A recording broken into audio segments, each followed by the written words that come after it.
Selamat pagi maupun selamat siang bagi anak-anakku sekalian. Ibu berharap kalian dalam keadaan yang sehat, tetap semangat walaupun kita masih belajar dari rumah, tetap semangat mengikuti pelajaran-pelajaran yang diberikan oleh Bapak Ibu guru. Ya, kita akan memulai pembelajaran kita pada pertemuan yang kedua untuk minggu ini.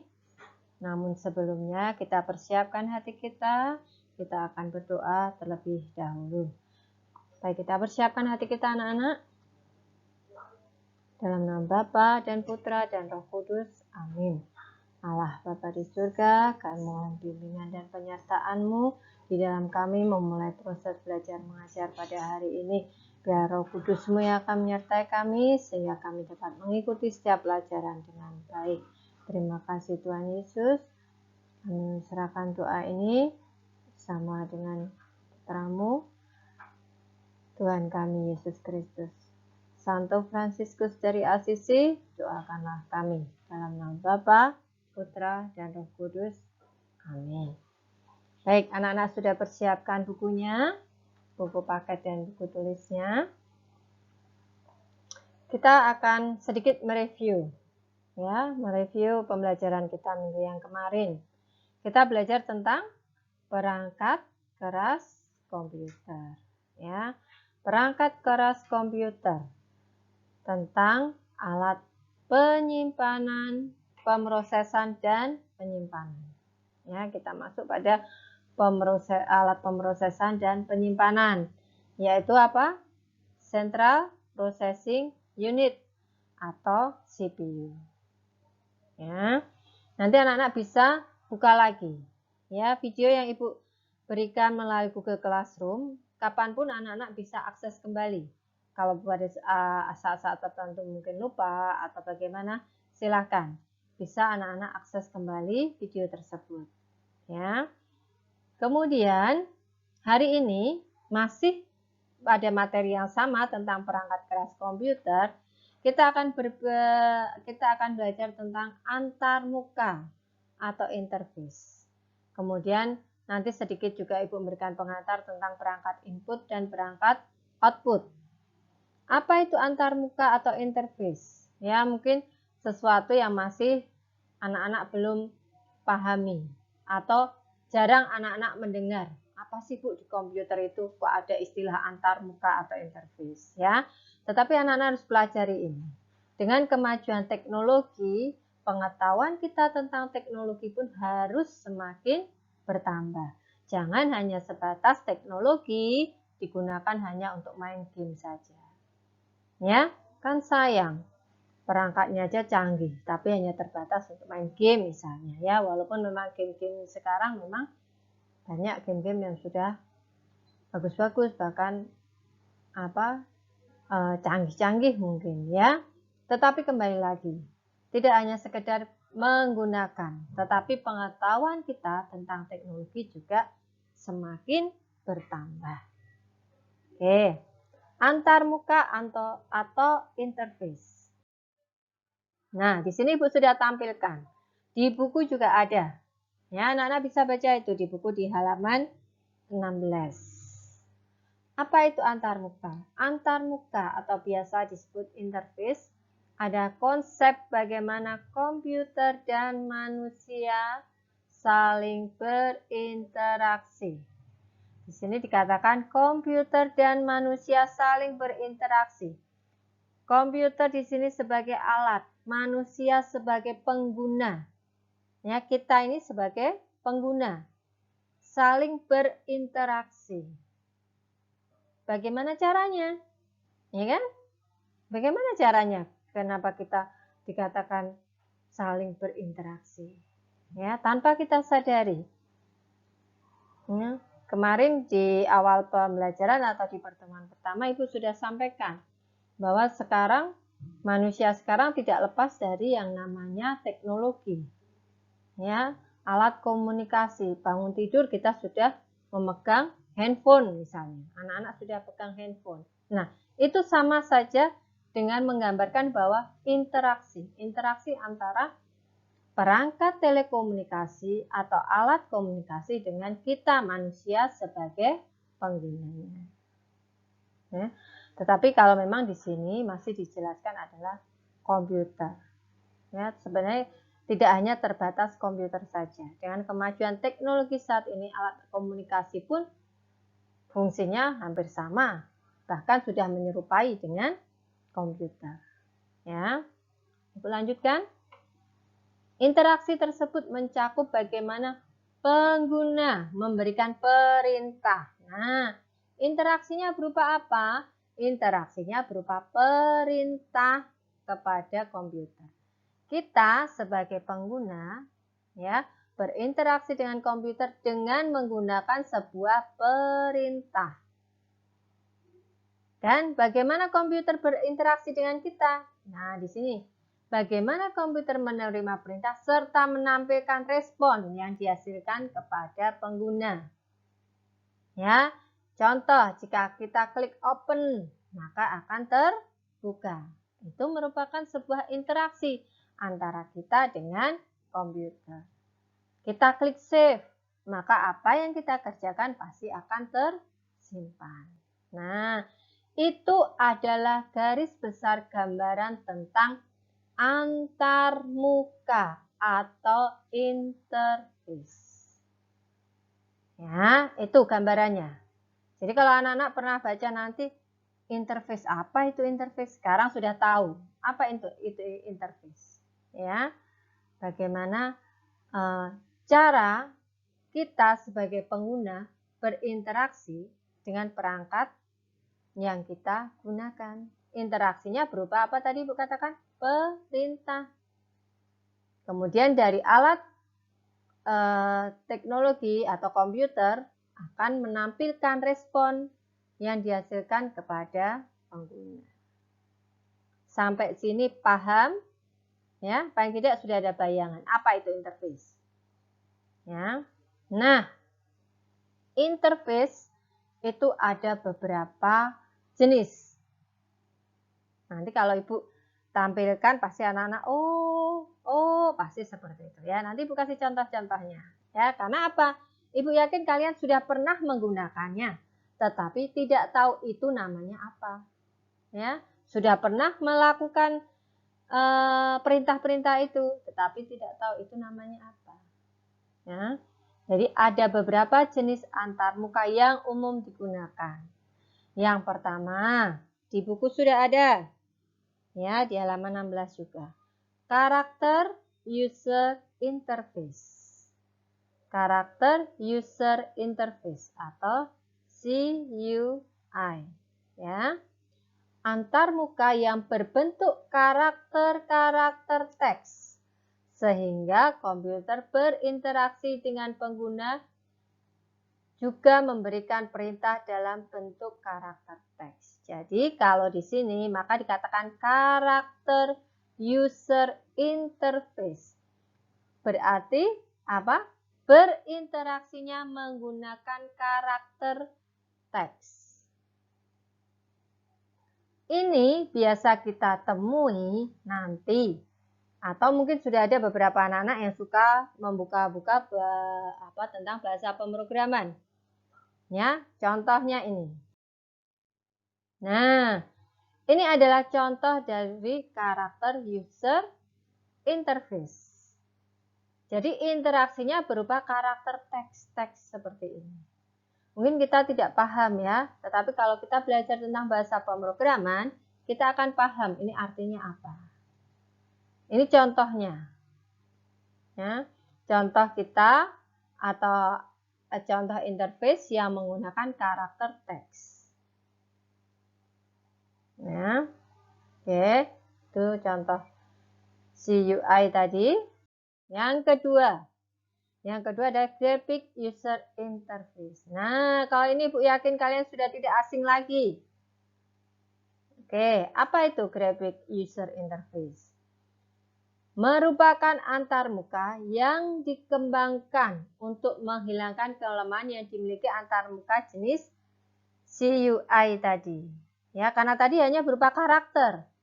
Sekarang dikembangkan dengan graphic user interface, maka interaksinya ya menggunakan apa di sini? tampilan berupa grafis di layar monitor. Ya. Tampilan grafis tersebut dapat berupa icon, bar navigasi, gambar, tombol, dan lain sebagainya. Ya, dengan graphic user interface ini, pengguna memberikan perintah dengan cara memilih atau mengklik bagian tertentu dari tampilan grafis. Bisa juga kalau zaman sekarang dengan apa? Layar sentuh atau touch screen. Ya. Nah, ini tidak asing kan anak-anak dengan gambar ini?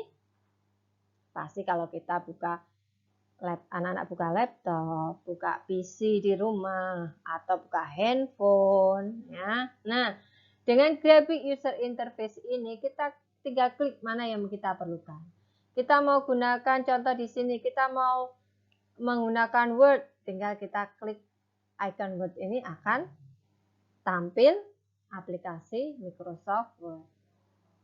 Ya, kemudian video, tinggal klik di sini.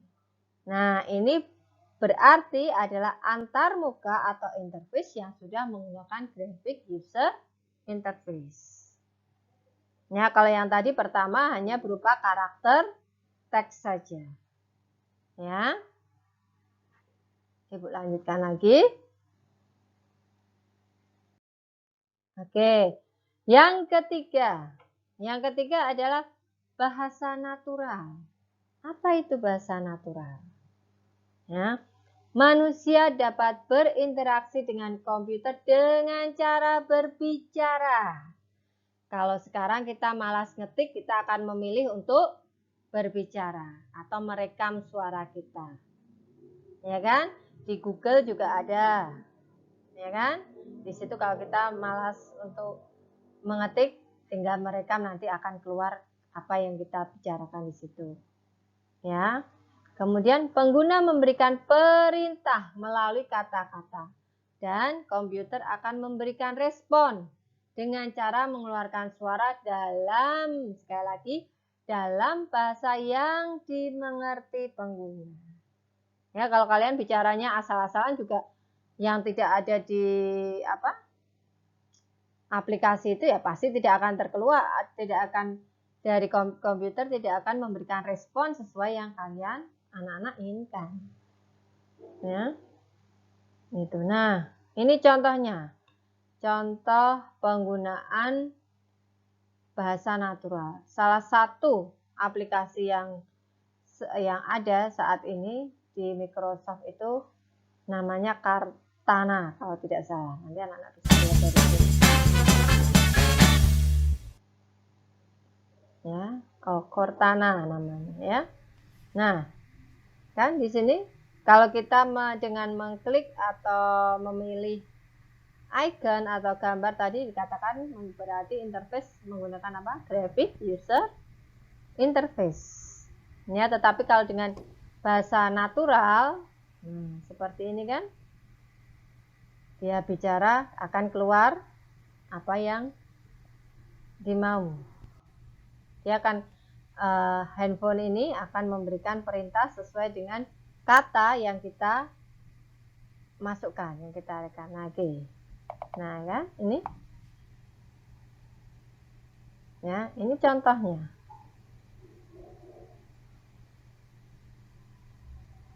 Nah, bisa juga kalau sekarang kalau mau mengirim pesan contoh lewat WA. Kalau mau malas mengetik terlalu panjang, akhirnya merekam suara saja.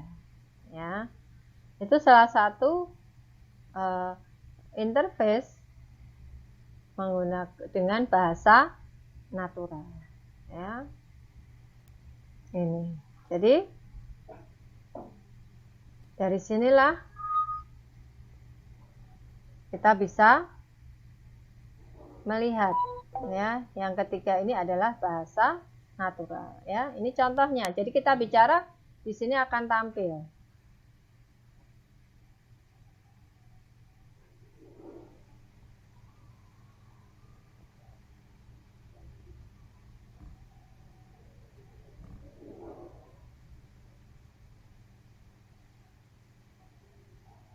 ya, ini adalah videonya.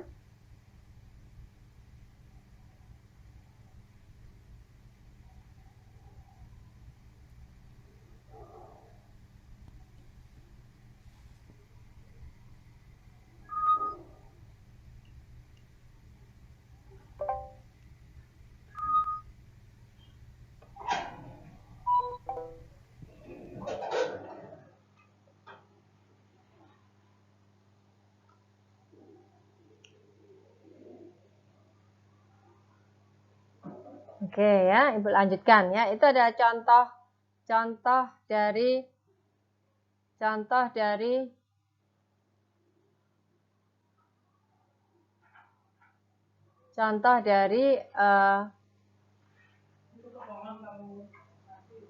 bahasa natural ya. Dan pasti anak-anak nanti akan bertemu dengan, tidak hanya ini kan contohnya Cortana saja, akan bertemu dengan aplikasi-aplikasi yang lain. Oke, Bu lanjutkan.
Nah, selanjutnya apa di situ yang bagian D adalah menu driven. Ya, menu driven. Nah, ini pasti anak-anak juga tidak asing lagi. Antarmuka ini banyak digunakan pada komputer yang digunakan untuk pelayanan tertentu, seperti pada mesin ATM, mesin tiket di stasiun kereta api, atau layanan check-in di bandara. Ya, pasti sudah tidak asing. Tapi anak-anak belum tahu apa sih itu namanya. Nah, itu adalah interface atau antarmuka yang menggunakan menu driven. Ya, menu driven. Ya, ada mesin ATM, mesin tiket stasiun kereta api.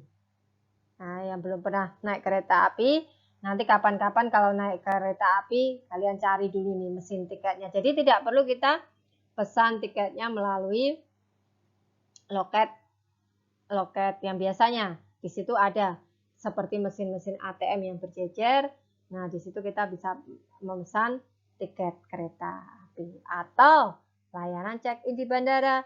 Kalau biasanya kita bepergian dengan menggunakan pesawat, kita kan check-in di counter-counter check-in. Tetapi dengan sekarang ini ya, fasilitas yang diberikan salah satunya check-in dengan menggunakan alat-alat seperti mesin ATM juga, itu menggunakan interface menu travel.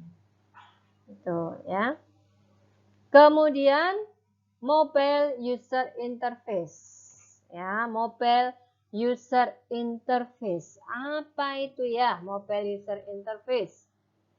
Adalah antarmuka jenis grafis yang umumnya digunakan pada layar touchscreen. Nah, hampir semua kita sekarang menggunakan alat komunikasi pastinya menggunakan touchscreen.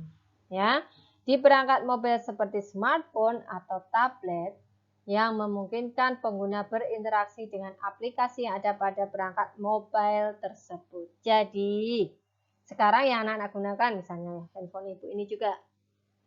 Ya, pasti semua pakainya apa? Layar sentuh. Ya kan? Pasti semua menggunakan layar sentuh. Nah,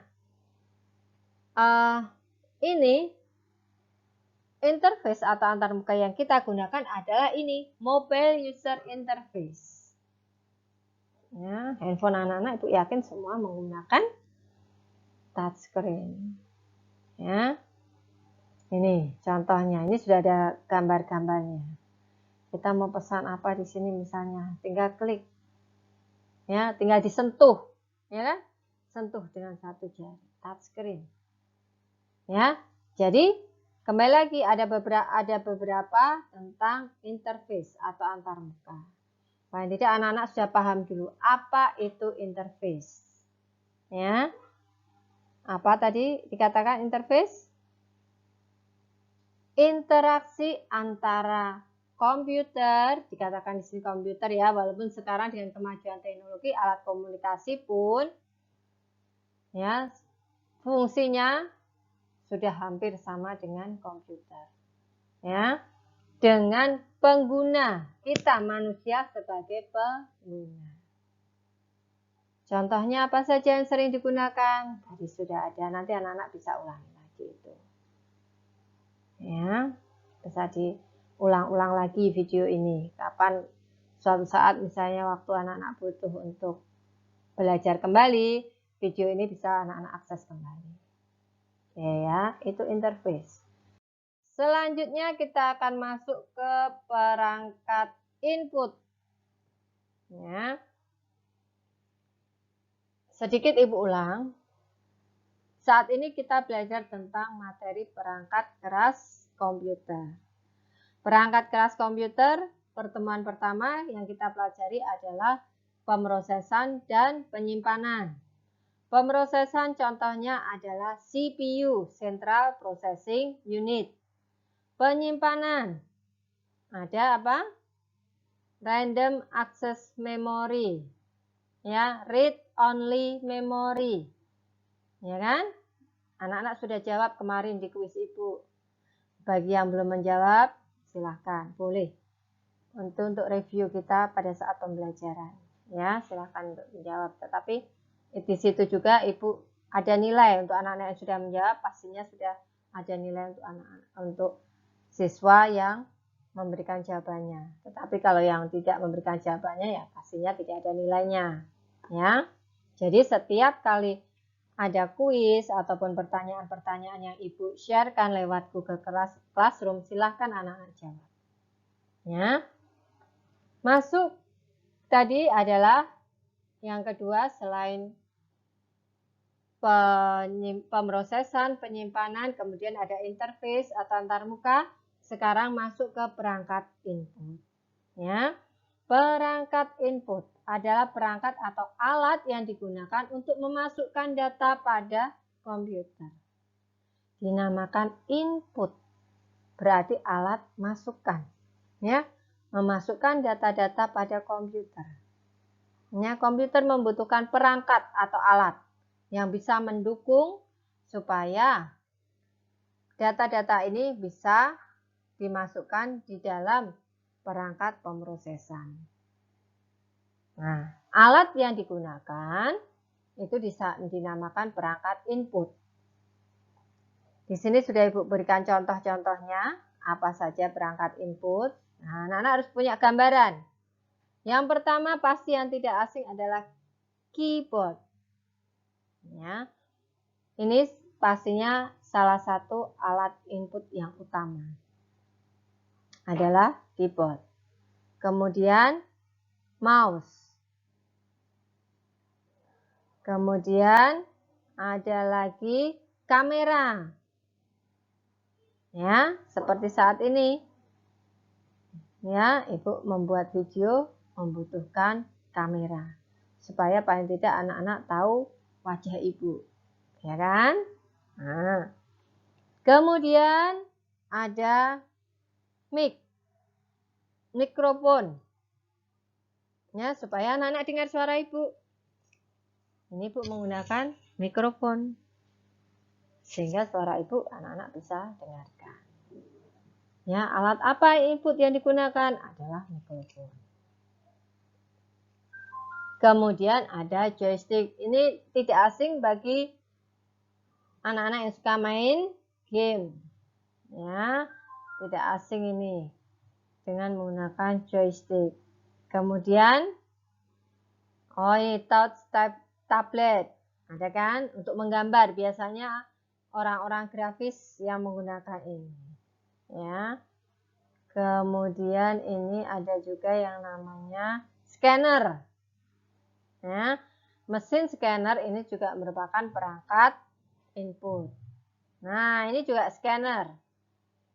Scanner yang barcode kalau anak-anak misalnya berbelanja. Nah, handheld scanner. Ini juga merupakan alat input. Ya, alat input pada perangkat komputer. Di buku sudah dibahas, ya. Di buku sudah dibahas, ada beberapa keyboard juga ada. Ya, anak-anak nanti bisa baca. Kemudian mouse juga ada. Jenis-jenis mouse nanti akan disebutkan di situ. Kemudian joystick, ya. Kemudian mikrofon juga ada di sini. Di buku juga ada, ya. Kemudian kamera, webcam, atau CCTV. Nah, CCTV itu termasuk dengan perangkat input. Nah, ada tambahan lagi kalau di buku itu adalah pemindai biometrik. Adalah teknologi yang menggunakan bagian tubuh manusia yang mempunyai ciri unik sebagai alat pengenal, ya kan? Contohnya apa? Contohnya kalau di sekolah ini Bapak Ibu guru absen menggunakan fingerprint, ya, itu juga merupakan alat input dengan mendeteksi ibu jari masing-masing orang yang sudah pastinya sudah diinput nama-namanya. Nah, ini digunakan sebagai itu yang dinamakan pemindai biometrik. Ada juga melalui wajah, scan wajah, baru nanti pintunya terbuka, ya kan? Ada yang seperti itu. Ya, itu namanya pemindai biometrik. Ya, anak-anak bisa baca juga di buku. Di buku sudah ada itu. Ya. Kemudian ada juga berbagai jenis sensor. Sensor ini banyak sekali ya, sensor gerak, sensor putaran, sensor cahaya, sensor jarak, sensor ultrasonik, sensor suhu, ya. Masih banyak lagi yang lain. Itu nanti anak-anak bisa baca di buku paket penjelasan-penjelasan tentang atau mengenai perangkat input ini, ya. Oke, paling tidak sekarang sudah tahu gambarannya. Apa sih perangkat input? Yang pasti yang namanya input berarti memasukkan data. Alat atau perangkat yang digunakan untuk memasukkan data. Supaya apa? Supaya data itu bisa diolah, diproses. Yang memproses mana? Yang memproses adalah CPU. Ya, paham ya? Nah, sekali lagi, perangkat input ada perangkat atau alat yang digunakan untuk memasukkan data. Kalau kita tidak memasukkan data kan, komputer atau CPU akan bertanya, mana nih data yang mau diproses? Ya, seolah-olah seperti itu bayangannya ya. Jadi perangkat input namanya input, berarti memasukkan data. Perangkat yang digunakan untuk memasukkan data, itu namanya input. Nanti dari input akan diproses. Setelah diproses, setelah jadi, kita sebagai pengguna akan mendapatkan informasinya. Nah, itulah fungsi dari perangkat output. Ya. Jadi perangkat output adalah perangkat atau alat yang digunakan untuk menampilkan data yang telah diproses. Menampilkan data yang telah diproses ya. Tadi kita sudah masukkan data. Selesai memasukkan data, CPU akan memproses, mengolah. Setelah diolah, perangkat output lah yang akan menampilkan data yang sudah diproses. Contoh dari perangkat output apa? Monitor pastinya ya. Monitor. Dengan monitor kita sebagai pengguna, kita sebagai user, kita akan melihat hasil yang sudah kita olah. Ya, jadi salah satu contoh perangkat output yang pertama adalah monitor. Setelah monitor, printer. Kita bisa mencetak data kita. Ya kan? Setelah printer, ada speaker. Kalau tadi Ibu menggunakan mikrofon untuk merekam suara Ibu. Sekarang anak-anak membutuhkan speaker untuk mendengar apa yang suara yang sudah Ibu rekam tadi. Ya kan? Nah, kemudian ada headphone, sama fungsinya seperti speaker. Ya. Kemudian ada juga apa di sini? LCD, ada atau proyektor. Ya, fungsinya hampir sama dengan monitor. Ya, fungsi monitor, fungsi LCD ini hampir sama. Ya. Nah, anak-anak, ini video tentang penjelasan tentang antarmuka, perangkat input dan output. Ya, perangkat input dan output ini, input tadi sudah Ibu sampaikan, anak-anak di buku ini ada tambahannya tadi biometrik, ya, pemindai biometrik, kemudian ada juga sensor yang input ya. Kemudian yang output di sini ada monitor, sudah Ibu tampilkan di sini. Anak-anak nanti bisa baca dari halaman 25. Ya kan? Kemudian printer, speaker, ya. Kemudian ini LCD atau proyektor. Ya. Nah, di sini di buku ada tambahan. Anak-anak nanti bisa baca ya di halaman 27, ya, nanti bisa dibaca itu teknologi VR, ya. Virtual reality. Apa itu virtual reality? Merupakan teknologi yang membuat penggunanya dapat merasa berada di dunia maya yang disimulasikan komputer seolah-olah menjadi nyata atau 3D. Ya kan?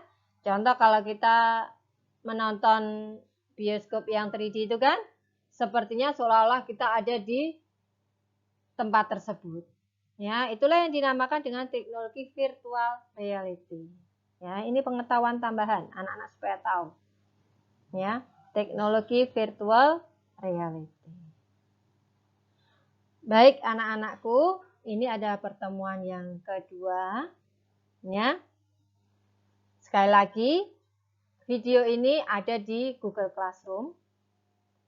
Kapanpun ada waktu anak-anak mau belajar kembali, video itu bisa diakses. Ya, Ibu akan lanjutkan di kolom untuk kuis. Silahkan dan pastikan anak-anak mengerjakan setiap kuis yang Ibu berikan. Ya, anak-anak langsung bisa di bawah itu, Ibu sudah bagikan, Ibu sudah share, anak-anak bisa langsung mengerjakan. Dan pastikan semua mengerjakan dengan baik. Ya, anak-anak bisa kok, boleh buka baca buku kembali. Ini untuk mereview materi-materi yang sudah diberikan.